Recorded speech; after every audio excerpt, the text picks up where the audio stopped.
Hi అండి. ఈరోజు ఒక కథ. ఇక కథలోకి వెళితే సంగ్రహం. తల్లి గొడవ చేయడంతో పెళ్లి చూపులు చూడడానికి ఒప్పుకున్నాడు రాహుల్. అతని స్నేహితుడు శివకి పెళ్లి చూపుల్లో జరిగిన అనుభవాలు, తన అనుభవం, పెళ్లి విషయంలో మారిన కొత్త తరం ఆలోచన విధానం హాస్యపూరితంగా వివరించడమే ఈ కథ. అమ్మా ప్లీజ్, నాకు చాలా ఆక్వర్డ్ ఉంటుంది, వద్దు బతిమలాడుతున్నాడు రాహుల్. నేను వినను, నువ్వు రావాల్సిందే తేల్చేసింది రాధా. అయినా పండగలో చూపులేంటి? పెళ్లి చూపులా పండగ చూపులా? సిల్లీగా లేదు? చిరాగ్గా అన్నాడు. పండగలప్పుడు పెళ్లి చూపులు చూడకూడదా? ఏమైనా రూల్ ఉందా? పండక్కి ఎలాగూ సెలవులు ఉంటాయి కనుక మళ్ళీ ప్రత్యేకంగా సెలవు పెట్టనక్కర్లేదు అంది రాధా. తెలిసి మాట్లాడుతున్నావా, తెలియక మాట్లాడుతున్నావా? మాకిచ్చిందే మకర సంక్రాంతి రోజు ఒక్కటే, అది ఈసారి వీకెండ్లో కలిసింది. సెలవు పెట్టకుండా ఎలా కుదురుతుంది? మరీ అంత అమాయకమైన ప్రపంచంలో నేను లేను. కానీ నాకు తెలుసు నీకు సెలవు లేదని. పెట్టుకొనిరా. నేను సెలవు పెట్టనక్కర్లేదు అన్నది నిన్ను కాదు, మధురని. తనకి సెలవులు ఉన్నాయి పండక్కి అంది. ఈ మధుర ఎవరు మధ్యలో? అన్నాడు రాహుల్. అందుకే నీకు అర్జెంటుగా పెళ్లి చెయ్యాలి అనుకుంటుంటా. మధుర ఎవరో అయితే నీకెందుకు చెబుతాను కసిరింది రాధా. అర్థమైందిలే, నీ సెటైర్లు ఆపు. ఎలాగూ ఆ అమ్మాయి కూడా ఇక్కడే ఉంటుంది కదా, ఇక్కడే ఎక్కడో చూడక మళ్ళీ తాతయ్య వాళ్ళ ఊరెందుకు? అది పండగలో అన్నాడు. నీ పనికి మాలిన తెలివితేటలు నా దగ్గర చూపించకు. ఏదో ఒక వంక పెట్టి క్యాన్సిల్ చేయించాలని నీ ప్లాన్. అమ్మా అంటూ ఏదో చెప్పబోయాడు. ఏంటిరా, ఏంటంటావు? ఇంతకీ రానంటావు అంతేగా? సరే అని టక్కుమని ఫోన్ పెట్టేసింది రాధా. ఆఖరు అస్త్రం ప్రయోగించింది. పిల్లకుంక నా దగ్గర నీ వేషాలు అనుకుంది. పిచ్చ కోపం వచ్చింది రాహుల్కి. తల్లి అలా ఫోన్ పెట్టేస్తే ఫోన్ విసిరి కొడదాం అనుకున్నాడు. మళ్ళీ అది లేటెస్ట్ వర్షన్ ఐఫోన్ అని గుర్తొచ్చి ఆ ప్రయత్నం మానుకున్నాడు. అంతలోనే తల్లి ముఖం గుర్తొచ్చింది. 2 సంవత్సరాల నుంచి చెబుతుంది పెళ్లి చేసుకోమని. తనకేమో కొంతకాలం ఫ్రీడమ్ ఎంజాయ్ చేయాలనుకుంటున్నాడు. ఇప్పుడు ఆల్రెడీ 28 ఏళ్ళు వచ్చేశాయి. అది తల్లి బాధ. మళ్ళీ తల్లికి ఫోన్ చేశాడు. అక్కర్లేదమ్మా, నువ్వు రానక్కర్లేదు. నా కోసం త్యాగాలు చేయొద్దు అంటూ మొదలుపెట్టింది. అమ్మా తల్లి, వస్తాను, రాక చస్తానా? ఇక ఆపు నీ మెలో డ్రామా అన్నాడు వెటకారంగా. ఒరేయ్, నేను నిన్ను రమ్మన్నది పెళ్లి చూపులకురా. ఏదో బలివ్వడానికి రమ్మన్నట్టు మాట్లాడతావేంటి? ఆ రెండిటికి పెద్ద తేడా ఏం లేదులే. అంటే నీ ఉద్దేశం ఏంటిరా? అమ్మా నీకు నమస్కారం, నాకు ఎలాంటి ఉద్దేశాలు లేవు. అయినా నువ్వు చూస్తే చాలు, నేను చూడక్కర్లేదు. నీకు నచ్చితే ఓకే చెప్పేయ్ అన్నాడు. బాబు నాయనా, ఏ కాలంలో ఉన్నావురా? పెళ్లి చూపులు నీకు నేను చూస్తే నువ్వు చూసినట్టే. ఓకే, మరి ఆ అమ్మాయి వాళ్ళకి కూడా నన్ను చూస్తే నిన్ను చూసినట్టేనా? నాలుగు కొరుక్కున్నాడు. పెళ్లి చూపులు నువ్వు అమ్మాయిని చూడడం ఒకటే కాదు, అమ్మాయి కూడా నిన్ను చూడాలిగా. సర్లే, ఈరోజు సెలవు పెట్టి రేపు బయలుదేరతాను. నాకు ఆఫీస్కి లేట్ అవుతుంది అని కాల్ కట్ చేశాడు. అప్పటికే లేట్ అవుతుందని ఆఫీస్కెళ్ళి వర్క్లో పడ్డాడు. మధ్యలో ఒకసారి వెళ్ళి బుధవారం వరకు లీవ్ లెటర్ ఇచ్చి వచ్చాడు. మధ్యాహ్నం లంచ్లో అడిగింది అరుణ. ఏంటి సెలవు పెడుతున్నట్టున్నారు అని. అబ్బాయి గారు పండగ చూపులకి వెళ్తున్నారు అన్నాడు శివ అప్పుడే అక్కడికి వస్తూ. పండగ చూపులా? అదేంటి అడిగింది. పండగ సంబరాలలో భాగంగా జరిగే పెళ్లి చూపులు రేయ్ అన్నాడు రాహుల్. అతని ముఖం ఎర్రగా అయింది. అయ్యో అదంతా సిగ్గే అంది అరుణ. అరుణ ప్లీజ్, నాకు అసలు చాలా ఎంబారసింగ్గా ఉంది అన్నాడు. ఏం ఇదే ఫస్ట్ టైం అనా? మీ ఫ్రెండ్ ఉన్నారు కదా, మంచి ఎక్స్పీరియన్స్ పెళ్లి చూపుల్లో. మీరు టిప్స్ కావాలంటే అడగొచ్చు అంది. రాహుల్ శివ ఫ్రెండ్స్, ఒకే ఆఫీస్లో వేరే వేరే డిపార్ట్మెంట్స్. శివ పెళ్ళి అయ్యాక అరుణ జాబ్కి రాహుల్నే రిఫరెన్స్ ఇచ్చాడు. రాహుల్ అరుణ ఒకే డిపార్ట్మెంట్, శివ వేరే డిపార్ట్మెంట్. అవును, 4-5 అయినట్టున్నాయి అన్నాడు రాహుల్. నా నెంబర్ 4. మరి 5ది ఎప్పుడు అయింది అంది. వాడేదో మాట వరస కన్నాడు, వదిలేయ్ అన్నాడు శివ. అయితే మీ పెళ్లి చూపుల ప్రహసనాలు చెప్పాలి అంది. మీకు పని లేదేమో, నాకు బోలెడుంది. తప్పించుకోబోయాడు. సరే అయితే రాహుల్ ఎలాగో రేపు ఊరెళ్తున్నారు కదా, ఈరోజు ఇంటికి భోజనానికి వచ్చేయండి. ఎలా అయినా మీ ఫ్రెండ్ పెళ్లి చూపుల వివరాలు తెలుసుకోవాల్సిందే అంది. ఈసారి శివమొహం ఎర్రబడింది. అది చూసి రాహుల్, అరుణ గట్టిగా నవ్వారు. శివ ఇంకా ఉడుక్కున్నాడు. ఎవరి క్యాబిన్కి వాళ్ళు వెళ్ళి వర్క్లో పడ్డారు. అనుకున్నట్టే డిన్నర్ అయ్యాక మొదలుపెట్టాడు శివ. శివ తన పెళ్లి చూపుల సీన్ 1. శివ వీళ్ళకి చెబుతున్నాడు, మనం డైరెక్ట్గా చూసేద్దాం. అమ్మాయి కూడా బెంగళూరులో ప్రాజెక్ట్ చేయడానికి వచ్చింది. తన దగ్గర నీ నెంబర్ ఉంది. తానే ఫోన్ చేసి ఎక్కడికి రావాలో చెబుతుంది. వెళ్ళి కలువు అని ఫోన్ పెట్టేశాడు శివ తండ్రి నారాయణ. అది శివ బెంగళూరులో జాయిన్ అయిన కొత్త. అప్పటికి రాహుల్ చెన్నైలో జాబ్ చేసేవాడు. శివ ఒక్కడే రూమ్లో ఉండేవాడు. ఈలోపు ఫోన్కి మెసేజ్ వచ్చింది. సిటీ సెంటర్లో ఉన్న కాఫీ డేకి రమ్మని, రైట్ కార్నర్ టేబుల్ దగ్గర తన కోసం వెయిట్ చేయమని.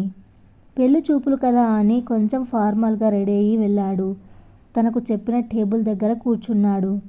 కొంచెం సేపటికి స్మార్ట్గా, స్టైల్గా ఉన్న ఒక అమ్మాయి నడుచుకుంటూ వచ్చింది. బార్బీ డాల్ గుర్తొచ్చింది శివకి. అంత సన్నగా ఉంది అమ్మాయి. టైట్ జీన్స్, టీషర్ట్ వేసుకుని చాలా క్యాజువల్గా వచ్చింది. శివ ప్రశ్నించింది. హా అంటూ షేక్ హ్యాండ్ కోసం చూశాడు. పట్టించుకోకుండా 1 మినిట్ అని ఇద్దరికీ కలిపి సెల్ఫీ తీసింది. దాన్ని ఇన్స్టాలో అనుకుంటా అప్లోడ్ చేసింది. అప్పుడు కూర్చొని వాట్సాప్ అంది. ఉంది అన్నాడు. వాట్? అదే వాట్సాప్ ఉంది అన్నాడు స్పష్టంగా. నాకు తెలుసు, దానికేగా నేను మెసేజ్ పంపించింది అంది చిరాగ్గా. ఓ వెర్రి నవ్వు నవ్వాడు. ఆర్డర్ కోసం బాయ్ వచ్చాడు. మెనూ చూసి డెవిల్స్ 1 అంది. అతను శివ వైపు చూశాడు. శివకి కాఫీ అలవాటు లేదు. అందులో రకాలు తెలియవు. ఇదే ఫస్ట్ టైం. ఏదో పైన పేరు కనపడితే వేలు పెట్టి చూపించాడు. పలకడం రాక. వాడు నవ్వు నవ్వి వెళ్ళిపోయాడు. మౌనంగా ఫోన్ చూస్తుంది. శివ ఆ అమ్మాయిని చూస్తున్నాడు. ఏమైనా మాట్లాడదామని గొంతు సవరించాడు. ముళ్ళ మీద కూర్చున్నట్లు కూర్చుంది. ఈలోపు ఆర్డర్ వచ్చింది. తను ఆర్డర్ ఇచ్చింది కోల్డ్ కాఫీ. స్ట్రాతో నెమ్మదిగా సిప్ చేస్తుంది. శివ ఆర్డర్ ఇచ్చింది వేడిగా పొగలు కక్కుతుంది. చిన్నగా సిప్ చేశాడు. నోరు కాలింది. కాఫీ చాలా చేదుగా ఉంది.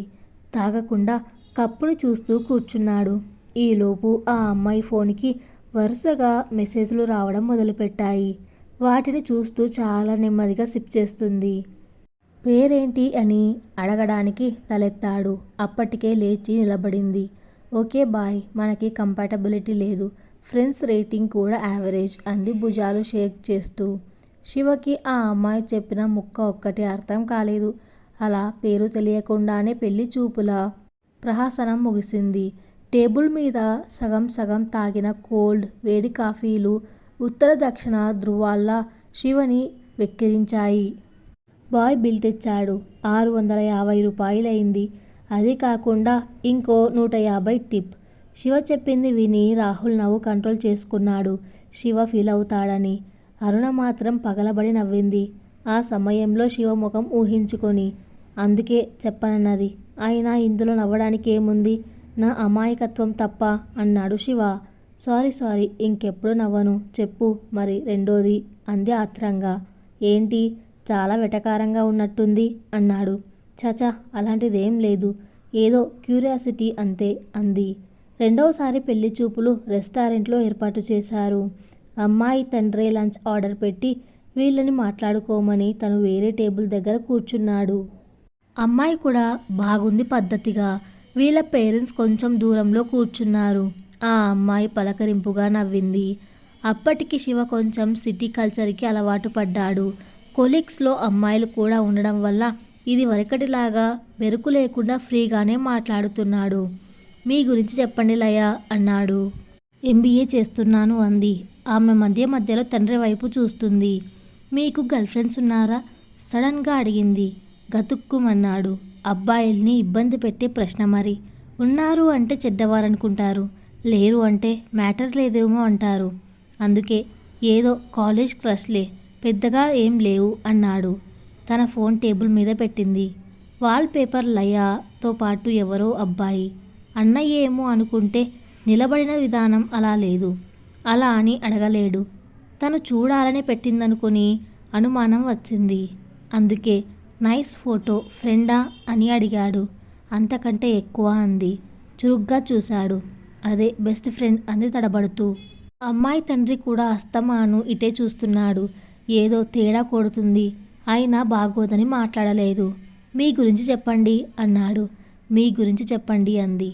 తన జాబ్ ఆఫీస్ ఏదో చెబుతున్నాడు. తను మాత్రం ఫోన్ చూస్తుంది. వింటుందో లేదో కూడా తెలియదు. ఆపేశాడు. అది కూడా తెలియదో అవాయిడ్ చేస్తుందో అర్థం కాలేదు. అమ్మాయిలు తెలివైన వాళ్ళు. తమ అయిష్టాన్ని చేతులలో కూడా చూపించగలరు. ఓకే లేచాడు వెళ్తాను అన్నట్టు. నాకు ఓకే అని తడబడి మా నాన్నకి ఓకే అయితే నాకు ఓకే అంది. మీకు పెళ్ళి ఇష్టం లేదని అర్థమైంది. మీ డాడీతోనే చెప్పొచ్చుగా. మళ్ళీ ఎవరితోనూ ఇలా చూపులని ఆడుకోకండి. అందరూ నాలాగా ఉండరు అన్నాడు. సారీ ఈ విషయం మా నాన్నకి చెప్పకండి అంది. ఈలోపు అమ్మాయి తండ్రి ఆత్రంగా వచ్చాడు. సారీ అంకుల్ మీ అమ్మాయికి నాకు సరిపోదు. ఏమనుకోవద్దు అన్నాడు. ఏం నా కూతురికేం తక్కువ? శివ బిత్తరపోయాడు ఆ మాటకి. నా కూతురికేం తక్కువ? అసలు నీ ముఖానికి పిల్లనిస్తానడం ఎక్కువ. వద్దంటే నా కూతురు వద్దనాలి. నువ్వు వద్దనడం ఏంటి అన్నాడు. శివకి ఏం చెప్పాలో తెలియలేదు. తెల్లబోయి చూస్తున్నాడు. డాడీ అంటూ ఏడుస్తున్నట్టు నటన మొదలుపెట్టింది. నువ్వెందుకురా ఏడవడం? ఏడిస్తే నీలాంటి బంగారాన్ని వద్దన్నందుకు వాడేడవాలి అన్నాడు. వళ్ళు మండిపోయింది శివకి. చటుక్కున తన చేతిలో ఫోన్ లాక్కొని ఆమె ఫేస్ ముందు పెట్టి అన్లాక్ చేసి అతని చేతిలో పెట్టి ముందు మీ అమ్మాయి మనసులో ఎవరున్నారో కనుక్కోండి అని విసురుగా బయటికి వచ్చేశాడు. రాహుల్ మాట్లాడలేదు. అబ్బో ఎంత వేరియేషన్ మొదటి చూపులకి రెండో చూపులకి మీలో అంది అరుణ. మరి ముచ్చటగా మూడోది కూడా చెప్పండి అంది. ఈసారి నేను మా నాన్నకి సీరియస్గా చెప్పేశాను. ఈ పట్నం వాళ్ళు నాకు సెట్ అవ్వరని, ఏదైనా పల్లెటూరు అమ్మాయిని చూడమని, ఇలా హోటళ్లలో కాకుండా చక్కగా ఇంటి పట్టానే ఏర్పాటు చెయ్యమని. మా అమ్మ మురిసిపోయింది. మా అమ్మ వాళ్ళ తమ్ముడు అంటే పెద్దనాన్న కొడుకు అప్పటికే అడిగాడట. కానీ మా నాన్న పడనివ్వలేదట. నేను పల్లెటూరు సంబంధం అనేసరికి వాళ్ళ తమ్ముడికి కబురు పెట్టింది. పెళ్లి చూపులు వాళ్ళింటిలోనే. ఈసారి అమ్మా నాన్నలతో కలిసి వెళ్ళాను. పెళ్లి చూపులకి పల్లెటూరు వెళ్ళాడు శివ. వాళ్ళ అమ్మగారు ఉమాదేవి, నాన్నగారు నారాయణలతో కలిసి. పల్లెటూరంటే ఏదో సినిమాలో చూపించినట్లు బియ్యం బస్తాలు, ఆవులు అలా ఏం లేదు. సిటీలో ఇల్లులాగే ఉంది. మర్యాదగా ఆహ్వానించారు. పెళ్లి కూతురు కల వచ్చింది. నిజంగా చాలా కలగా ఉంది. కానీ శివ చూపులు ఆమె చేతిలో ఉన్న కుక్కపిల్ల దగ్గర ఆగిపోయాయి. అవంటే పడదు మనోడికి. తల వంచుకొని కుక్కపిల్లని ముద్దు చేస్తుంది. సిగ్గుపడకమ్మా బావే కదా అన్నారు ఉమాదేవి. ఇక్కడెందుకు? బావకి పైన నీ గది చూపించమ్మా అన్నారు అమ్మాయి తండ్రి శేఖర్. ఇద్దరు పైకి వెళ్ళారు. ఇద్దరు ఏం మాట్లాడుకోవడం లేదు. కానీ ఆమె చేతలో కుక్కపిల్ల మాత్రం గుర్ అంటుంది శివని చూసి. అచ్చచ్చో అంకుల్ నీకు నచ్చలేదా బేబీ అని అడిగింది. ఇంకెవరైనా ఉన్నారేమో అని చుట్టూ చూశాడు. డౌట్ లేదు, కుక్కతోనే మాట్లాడుతుందని అర్థమైంది. రూమ్లోకి వెళ్తూనే చూశాడు. ఆమె పెద్ద ఫోటో గోడకి తగిలించి ఉంది. పట్టు పావడాలో కూలింగ్ గ్లాసెస్తో జడ తిప్పుతున్నట్లు. దాని కింద పెద్ద టెడ్డీ బేర్. టేబుల్ మీద ఆ కుక్క పిల్లని పట్టుకొని ఉన్న ఫోటో ఉంది. ఇవన్నీ చూసి అప్పటికి ఆ అమ్మాయి మెంటాలిటీ అంచనా వేస్తున్నాడు. ఏదో మాట్లాడాలి కదా అని కుక్కలంటే ఇష్టమా అన్నాడు. శివ గొంతు విని అది అరవటం మొదలుపెట్టింది. ఇష్యూ ఇష్యూ దాని కుక్క అంటే కోపం దానికి అని దాని వైపు తిరిగి నా బుజ్జి కదూ చాలి బేబీ, అంకుల్కి నీ పేరు తెలియదు కదా. మమ్మ ఇప్పుడు చెబుతుందట, ఇంకెప్పుడు అలా పిలవరు ఓకేనా అంది. మండిపోయింది శివకి. ఛీ నేను దీనికి అంకులేంటి అని మళ్ళీ బాగోదని ఊరుకున్నాడు. కానీ కుక్క శివ ఒకరినొకరు సీరియస్గా చూసుకుంటున్నారు. దీని పేరు మిల్కీ. కుక్క అంటే కోపం దానికి. రేపు పెళ్ళైతే అది కూడా నాతో పాటు వస్తుంది. ఈ మమ్మాని వదిలి ఉండలేదు అంది. మమ్మానా? రేపు పెళ్ళైతే దానికి నేను డాడీనా? ఛీ నేనేంటి ఇలా ఆలోచిస్తున్నాను అనుకున్నాడు. ఏం మాట్లాడాలో తెలియలేదు. మౌనంగా చూస్తున్నాడు. ఈలోపు పనమ్మాయి ఫలహారాలు తెచ్చిపెట్టింది. కళ ఓ ప్లేట్లో స్నాక్ తీసి దానికి తినిపిస్తుంది. ఆమె ఆ కుక్కని పట్టుకున్న చేత్తోనే ప్లేట్లో చేతులు పెడుతుంది. చాలా అనీజీగా అనిపించింది. నేనేం తయారు చేయలేదు, మీరు తినొచ్చు అని తన జోక్కి తానే నవ్వుకుంది గట్టిగా. వంట రాతని హింటిస్తుంది అనుకున్నాడు. లేదు, నాకు కొంచెం హెడ్డేక్గా ఉంది అన్నాడు. జాబ్ గురించి వివరాలడిగింది. చెప్పాడు. అక్కడుంచి మొదలుపెట్టింది. బెంగళూరులో అలా అంట కదా అంటూ. ఆ వివరాలు తానే సినిమాలో చూసిందో ఏ వెబ్ సిరీస్లో చూసిందో చెబుతుంది. అర్థమైంది శివకి. తనకంటే తాను బెంగళూరులో ఉండడం ఆమెని ఆకర్షించిందని. దాదాపు పెళ్లి నిశ్చయం అయినట్టే మాట్లాడుతుంది. అయిపోతావు రోయ్, హెచ్చరించింది అంతరాత్మ. ఇంకాసేపు ఇక్కడే కూర్చుంటే కింద అమ్మ వాళ్ళు ఏం చేస్తారో అని భయం వేసింది. వెళదామా అన్నాడు.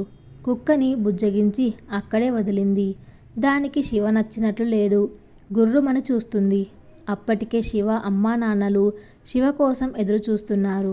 బయలుదేరడానికి సిద్ధపడ్డారు. ఏంటక్కా, ఏమంటాడో కనుక్కో, నీ కొడుకు తొందరలోనే ముహూర్తాలు పెట్టుకుందాం అన్నాడు శేఖర్. శివ గుండెలు దడదడలాడాయి. తల్లి ఏం చెబుతుందోనని. తండ్రి వంక దీనంగా చూశాడు రక్షించమని. మావాడు కంపెనీ మారతానంటున్నాడు. అదే వర్క్ ఫ్రమ్ హోమ్ ఏదో అట. America company. ఎక్కడో ఎందుకు, ఇంట్లో ఉండే సంపాదించుకోవచ్చని. అదేదో తేలాక పెట్టుకుందాం అన్నారు నారాయణ. అదేంటి, బెంగళూరులో ఉండడా? సరే, దాందేముంది, బాగా ఆలోచించుకొని నిర్ణయం తీసుకోవాలి. పెళ్ళంటే ఏదో అలా ఇలా ముహూర్తాలేం పెట్టుకుంటాం. నేను అమ్మాయిని కనుక్కోవాలి. నెమ్మదిగా పెట్టుకుందాం అన్నాడు నిర్మగర్భంగా. హమ్మయ్య అనుకున్నారు ఎవరి మటుకు వాళ్ళు.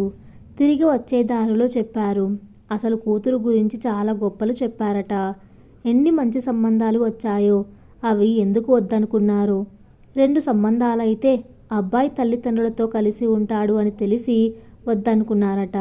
అంటే మేము నీతో కలిసి ఉంటే ఇవ్వరన్నమాట పిల్లని అని అర్థమైంది. అందుకే అలా చెప్పి తప్పించాను అన్నాడు నారాయణ. అరుణతో పాటు రాహుల్ కూడా పగలబడి నవ్వాడు. అరుణ అయితే మిల్కీని తలుచుకొని తెగ నవ్వింది. ఈసారి శివ కూడా ఉడుక్కోలేదు. తను కూడా శృతి కలిపాడు. ఏరా, ఎప్పుడూ ఈ పెళ్లి చూపుల గురించి నాకు చెప్పలేదు అడిగాడు రాహుల్. అవేమైనా ప్రేమ కథల చెప్పుకోవడానికి? అయినా నా కర్మ కాకపోతే నాకే దొరకాలా అన్నాడు శివ. దీనిని బట్టి నాకు జ్ఞానోదయం అయ్యింది. పట్నం వాళ్ళందరూ పాష్గా ఉంటారని, పల్లెటూరు వాళ్ళందరూ అమాయకులని అనేవి అపోహలని.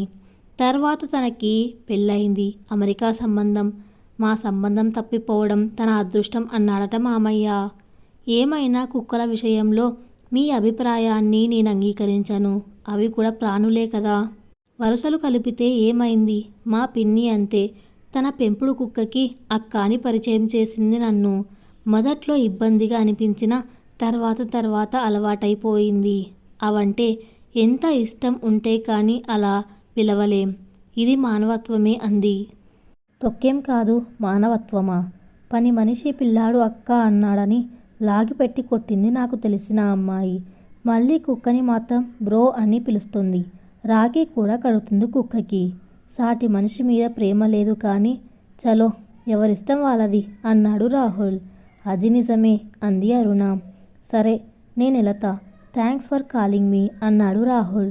భోజనానికా లేక పెళ్లి చూపుల కథలు చెప్పినందుకా అంది అరుణ. రెండింటికి అన్నాడు నవ్వుతూ. అరుణ శివ ఇద్దరు గుమ్మం దాకా వచ్చారు. All the best. కాల్ చేసి గుడ్ న్యూస్ చెప్పాలి నవ్వాడు శివ. హోప్ఫుల్లీ అని బయలుదేరాడు. మర్నాడు ఉదయం షాపింగ్ చేశాడు. అమ్మమ్మకి ఇష్టమైన బాలగోపాలుడి బొమ్మ, తాతగారికి గోల్డ్ ఫ్రేమ్ కొన్నాడు. తల్లికి హ్యాండ్ బ్యాగ్ తీసుకున్నాడు. మధ్యాహ్నం ఫ్లైట్. బెంగళూరు నుండి హైదరాబాద్ మీదుగా రాజమహేంద్రవరం వరకు. అక్కడికి తాతగారు కార్ పంపించడంతో అప్పనపల్లిలో ఉన్న తాతగారింటికి చేరడానికి సాయంకాలం 7 అయింది. ఈ కొబ్బరి తోటలు గోదావరిలాగే వేరు అనుకున్నాడు. ప్రతి ఇంటి ముందు పెద్ద పెద్ద ముగ్గులు వేసి ఉన్నాయి. ప్రతి ఇంటి ముందు కొబ్బరి చెట్లు. మనసు ప్రశాంతంగా అయింది. చిన్నప్పుడు పండగ అంటే వచ్చేసేవాడు. తాత అన్నదమ్ముళ్ళు దగ్గరలో ఉంటారు. వాళ్ళకి తన వయస్సు మనవళ్ళు ఉన్నారు. అందరూ ఆడుకునేవారు. ముందు రోజే తల్లి అక్కడికి చేరింది. రాహుల్కి తండ్రి లేడు. 3 ఏళ్ల క్రితం హార్ట్అటాక్ వచ్చి చనిపోయారు. ఆయన ఉద్యోగం తల్లికి రావడంతో తాను గన్నవరంలో ఉద్యోగం చేస్తుంది. తల్లి తండ్రి సుబ్బరామయ్యది అప్పనపల్లి. ఆయనకి రాహుల్ తల్లి లావణ్య ఒక్కతే కూతురు. తాతగారు చాలా సరదా మనిషి. గోదావరి ఆప్యాయతలలాగే వెటకారం కూడా కొంచెం ఎక్కువే. ఏరా మనవడా, పెళ్లి కోసం ఎగేసుకుంటూ వచ్చినట్టున్నావు అన్నారు. తాతయ్య, అందుకే ఇక్కడికి రానన్నది. మీ కూతురే బ్లాక్మెయిల్ చేసి రప్పించింది అన్నాడు ఉడుక్కుంటూ. ఉండు నాన్న, అసలే వాడిని కష్టపడి ఒప్పించాను అంది లావణ్య. పోనీలేమ్మా, ఇష్టపడి వెళతాడు, నాది గ్యారెంటీ అన్నారాయన నవ్వుతూ. ఏంటి తాతయ్య, పెద్ద స్కెచ్ ఏదో వేసినట్టున్నారు అన్నాడు రాహుల్. ఏంటి, మనవడిని లోపలికి కూడా రాకుండానే హాల్లోనే పెట్టి కుళ్ళు జోకులు మీరును అంటూ వచ్చారు సుశీలమ్మ. అమ్మమ్మ, నువ్వెప్పుడు నా పార్టీనే అన్నాడు. సరే, స్నానం చేసిరా, భోజనం చేద్దువు గాని అన్నారు ఆవిడ నవ్వుతూ. రాహుల్కి అలవాటు లేదు పందరాళ్ళే తినడం. అయినా తాతగారు ఒప్పుకోరు కనుక కామ్గా ఫ్రెష్ అయి వచ్చి భోజనం చేశాడు. అమ్మమ్మ తాతయ్యలతో కబుర్లు చెప్పి ఆయన రూల్ ప్రకారం 9 గంటలకే నిద్రకి ఉపక్రమించారు. తొందరగా నిద్రపోవడం, 4 లేవడం అలవాటు ఆయనకి. మర్నాడు ఉదయం భోగి మంటలు హడావిడి. పాలేరు ఈరుగాడు అన్నీ ముందు రోజే సిద్ధం చేసి ఉంచాడు. భోగి మంటలు వేసి భోగి దండలు అందులో వేశారు. అప్పుడే అక్కడికి వచ్చిన బంధువుల కుర్రాడు ప్రకాష్, ఒరే రాహుల్, నువ్వేనా, ఎన్నాళ్ళయింది నిన్ను చూసి అని పలకరించి ఇంకో బంధువు గిరికి ఫోన్ చేశాడు. రాహుల్ గాడు వచ్చాడు రమ్మని. వీళ్ళందరూ రాహుల్ తాతయ్య వాళ్ళ అన్నదమ్ముల మనవలు. ఇంచుమించు రాహుల్ ఈడు వాళ్ళే. వీళ్ళకి చివర అలా గాడు చేర్చి చెప్పడం అలవాటు. గిరి కూడా రావడంతో అక్కడే ఉన్న మామిడి చెట్టు కింద కట్టిన చాప మీద కూర్చొని కబుర్లలో పడ్డారు. గిరి ప్రకాష్లకి పెళ్ళిళ్ళు అయ్యాయి. పిల్లలు కూడా. టిఫిన్కి రమ్మని అమ్మమ్మ కబురు చేస్తే ఎవరిళ్ళకి వాళ్ళు వెళ్ళిపోయారు. అమ్మమ్మ, నేనలా గుడికి వెళ్ళొచ్చి తింటాను అని గుడికి బయలుదేరాడు. శ్రీ బాలబాలాజీ స్వామివారి గుడి. పండగ వాతావరణం. వచ్చిపోయే వాళ్ళతో కొంత హడావిడి ఉంది. కాళ్ళు కడుక్కొని వెళ్ళి స్వామిని దర్శనం చేసుకొని అక్కడ కాసేపు కూర్చొని బయటికి వచ్చాడు. అతని కాళ్ళు తనకు తెలియకుండానే వైనతేయి నది వైపు లాక్కెళ్ళాయి. రాహుల్కి ఇష్టమైన ప్రాంతం. ఈ ఇసుకలో తెగ ఆడుకునేవాళ్ళు చిన్నప్పుడు అందరూ కలిసి. ఏ మధు, ఇంకా లోపలికి వెళ్ళకు అని అరుస్తున్నారెవరో. అటువైపు చూశాడు. ముందుకెళ్తున్న వైట్ చుడిదార్ వేసుకున్న అమ్మాయిని చూసి ఇంకో అమ్మాయి నీళ్లలో నిలబడి అరుస్తుంది వెనక్కు రమ్మని. అబ్బా, నీ కంగారు, ఎందుకు అలా అరుస్తున్నావు అంటూ ఇటు తిరిగి రాహుల్ని చూసి ఆగిపోయింది. చాలా సింపుల్గా ఉన్న దేవకన్యలా కనిపించింది రాహుల్ కళ్ళకి. ఆ వైట్ చుడిదార్ అమ్మాయి పక్క అమ్మాయి చెవిలో ఏదో చెప్పింది. ఆ అమ్మాయి భయంగా చూడడం మొదలుపెట్టింది. కొంపదీసి వీళ్ళు నన్ను ఏ పోకిరినో అనుకోవట్లేదు కదా అని డౌట్ వచ్చింది రాహుల్కి. అందుకే వెనక్కి తిరిగిపోయాడు. ఏమనుకున్నారో ఏమో, అమ్మాయిలిద్దరూ పరుగున రాహుల్ పక్క నుంచే పారిపోయారు. నిజంగానే భయపడినట్టున్నారు అనుకున్నాడు. ఇంతలో దేవకన్య వెళ్ళేటప్పుడు వెనక్కి ఓ చూపు చూసింది. ఆ చూపు మాత్రం రాహుల్ గుండెకి గాయం చేసింది. ఇంటికి వచ్చేసరికి తాతయ్య ఎదురు చూస్తున్నారు. ఏరా, అలా ఊర్లోకి వెళ్దాం, వస్తావా అని అడిగారు. ఏంటి వచ్చేది, పండగ పూట, వాడింకా టిఫిన్ కూడా తినలేదు అంటూ అమ్మమ్మ సుశీలమ్మగారు లోపలికి లాక్కెళ్లారు. నెయ్యి దట్టించి చేసిన విడి పొంగలి, కొబ్బరి చట్నీ, సాంబారు సూపర్ కాంబినేషన్. అమ్మమ్మ కొసరి వడ్డిస్తే ఫుల్గా లాగించేశాడు. ఈలోపు ప్రకాష్, గిరి, ఇంకొంతమంది కజిన్స్ వస్తే అందరూ అలా తోటలోకి వెళ్ళి చిన్నప్పటి సంగతులు నెమరు వేసుకున్నారు. రాహుల్ అక్కడికి వచ్చి 5 ఏళ్ళయింది. ఇంజనీరింగ్లో ఉండగా కాలేజ్కి పండగకు 3 రోజులే సెలవులు. వచ్చి వెళ్ళడానికే సరిపోవు అని రాలేదు. తర్వాత తండ్రి చనిపోయిన సంవత్సరం రాకూడదని రాలేదు. జాబ్లో చేరాక సంక్రాంతి రోజొక్కటే సెలవు అని లాస్ట్ ఇయర్ కూడా రాలేదు. ఇంటికి తిరిగొస్తుంటే కనిపించారు సుబ్బన్న తాత. కళ్ళ మీద చెయ్యి పట్టి చూస్తూ ఎవరు అని అడిగారు. మన పాటి మీద సుబ్బయ్య తాత మనవడు తాత అన్నాడు గిరి. ఓరోరి నువ్వా, పిల్లని చూడ్డానికి వత్తన్నావన్నాడు మీ తాత అని ఎగాదిగా చూసి, ఏరా అలా ఎండిపోయిన తాడి చెట్టులాగైపోయావు, తింటున్నావా లేదా అన్నాడు. ఏమనాలో తెలియక ఓ వెర్రి నవ్వు నవ్వాడు. సర్లే ఎల్లు, ఎండ దెబ్బ తగులుద్ది అన్నాడు మళ్ళీ. అంతే, అందరూ పట్టుకున్నారు. అవునారా, నువ్వొచ్చింది పెళ్లి చూపులకా అని. ఇందుకే ఇక్కడ పెళ్లి చూపులు వద్దన్నాను, అమ్మ వినలేదు అని తిట్టుకున్నాడు మనసులో. అమ్మాయి ఎవరని అడిగితే తెలీదన్నాడు రాహుల్. అందరూ కలిసి ఊర్లో పెళ్లి కావాల్సిన అమ్మాయిలెవరో, వాళ్ళల్లో రాహుల్కి సూట్ అయ్యే అమ్మాయి ఎవరై ఉంటారో గెస్ చేయడం మొదలుపెట్టారు. ఈలోపు ఇల్లొచ్చింది. రాహుల్ని వదిలి వాళ్ళు వెళ్ళిపోయారు. వీధరుగు మీద తాతయ్యతో పాటు పెద్దలెవరో కూర్చున్నారు. అందుకే పెరటి వైపు నుండి లోపలికెళ్ళాడు. అమ్మ ప్లీజ్, వీళ్ళందరి ముందు ఆక్వర్డ్గా ఉంటుంది, నాకు ఇక్కడ పెళ్లి చూపులవేమీ వద్దు అన్నాడు అమ్మని పక్కకు తీసుకెళ్ళి. పెళ్లి చూపులంటే వాళ్ళింటికెళ్ళి వాళ్ళు పెట్టిన స్వీట్స్ తిని అమ్మాయిని చూసి రావడం కాదు. సాయంకాలం 5 గంటలకి అలా గుడికి వెళ్దాం. అమ్మాయి వాళ్ళ అమ్మ మీనాక్షి నాకు చిన్నప్పటి స్నేహితురాలు. తను మధురని తీసుకొని గుడికి వస్తుంది. పరిచయం చేస్తాం, మాట్లాడు, నచ్చితే సరే, నీకెలా నచ్చుతుందో నాకు తెలియదా అని రాహుల్ చెంప మీద చిన్నగా తట్టింది లావణ్య. థ్యాంక్ యూ మా, యు ఆర్ ద బెస్ట్ అని అమ్మని హక్ చేసుకున్నాడు. సాయంకాలం అనుకున్నట్టుగానే గుడికి వెళ్లారు లావణ్య, రాహుల్. అప్పటికే వీళ్ళ కోసం చూస్తుంది మీనాక్షి. పరిచయాలు అయ్యాక పూలు పట్టుకొని వస్తున్న మధురను చూపించింది. వైట్ చుడిదార్ అమ్మాయే, నీలం అనార్కలిలో. రాహుల్ పెదాలపైకి నవ్వు వచ్చి చేరింది. ఒకరినొకరు పరిచయాలయ్యాక అందరూ కలిసి దైవ దర్శనం చేసుకున్నారు. మండపం పక్కన మెట్లపై కూర్చున్నారు. అక్కడ కాసేపు కూర్చొని మీనాక్షి వాళ్ళ ఇంటికెళ్లారు. వీధిలోనే ఉన్నాడు శేఖర్, మాధురి తండ్రి. రాహుల్ని పరిచయం చేసింది లావణ్య. లోపలికి వెళ్ళబోతూ మధురతో, అలా వెళ్ళి రాహుల్కి తోట చూపించి మాట్లాడుకుని రండి అంది మీనాక్షి. ఇద్దరు తోట వైపు వెళ్లారు. ఇలా చెట్ల మధ్య పూల మొక్కలు, ఆకుకూరలు చాలా శ్రద్ధగా పెంచారు అన్నాడు. నాన్నకి ఇష్టం ఇలా అంది. మళ్ళీ ఏం మాట్లాడాలో తెలియలేదు ఇద్దరికీ. ఇలా చాలా ఆక్వర్డ్గా ఉంటుంది కదా అన్నాడు. మీకు ఇదే ఫస్ట్ టైమా ఇలా అంది. అందుకే కొంచెం నర్వస్గా ఉంది. మరి మీకు అన్నాడు. ఇది రెండవది. ఫస్ట్ టైం నాకు కూడా అలానే అనిపించింది అంది. మరి నచ్చలేదా అన్నాడు. అడిగాక నాలుక కరుచుకున్నాడు.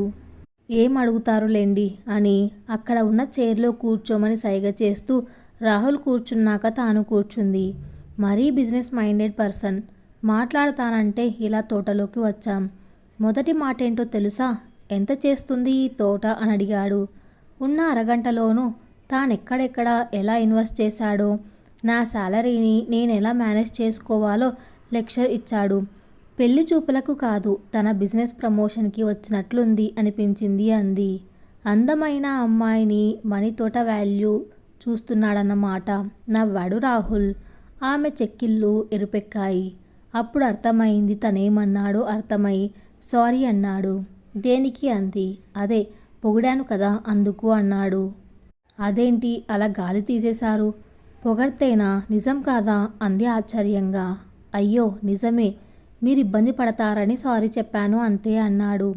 ఇద్దరు నవ్వుకున్నారు.